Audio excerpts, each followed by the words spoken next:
Right, let's get into it, shall we? Righto. You've taken 2 games each, a little bit of question time at the end of each.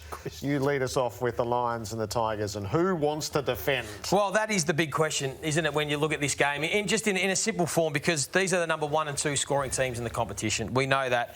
But when we take a look at their ability to defend, we know it's been an issue all year. And for Brisbane, it's been even more so in the back end of the season compared to Richmond. But both those numbers are really poor for teams playing in finals. And remember, last time it was a shootout. We'll get to some vision of that in a moment. But the talk about this game being a shootout because they are the 1 and 2 teams in the competition doesn't stack up, because in the last 5 final series, only 1 game have had 2 teams kick 80 points or more. So it's some sort of shootout. So what will happen is defence will come important.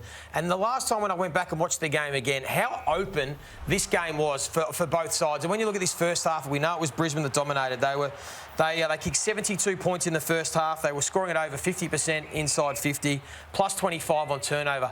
And they were able to dictate. If you give Brisbane Lions this much time and space, we know what damage they can do, and we know how damaging their small forwards and their forward line can be. And then after half-time was Richmond's turn. So they cranked up the pressure. They went to work. All of a sudden, they kicked 68 points in the second half. They scored at over 60% when they went inside 50. It was almost a goal every time they went inside. Plus 32 from turnover in particular, and the big forwards got to work and got after them. So we know that these 2 teams can score on offence. We know that. But who is going to stand up defensively in a final? Because that's where the game is going to be won and lost. There's firepower from both sides. It's the team that can knuckle down defensively, stop the transition, stop teams scoring off turnover, that will win the game. And that's, for me, is going to be the big point of focus. That's what we're going to look out for in this contest. Who do you think can do it? I've got more faith in Richmond. I think Richmond have been there and done it. I think they've got the mindset. I think they've got the understanding of what it takes in a final to get it done.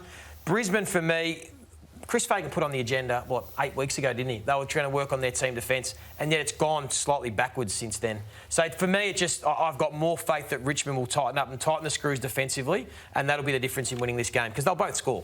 You saw the Harris Andrews issue early, and there's plenty who have jumped on board of it now. It needs to resolve tomorrow night. Yeah, and this is not just a Harris issue. Their whole back 6 are struggling. In their defensive 50, they're 18th in the competition over the last 6 weeks at winning a contest. You don't win finals.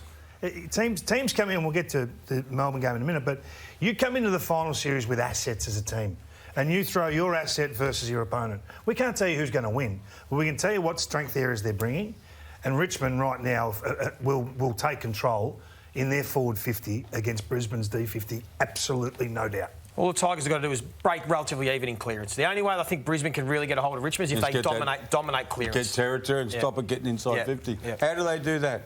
How do they stop Brisbane? How do they stop Richmond getting it inside 50? Well, performance. Or can they? Performance. You come Pressure? back to Lockie Neal, and you come back to absolute performance of some of your elite players. Absolute buy-in. See if they do it.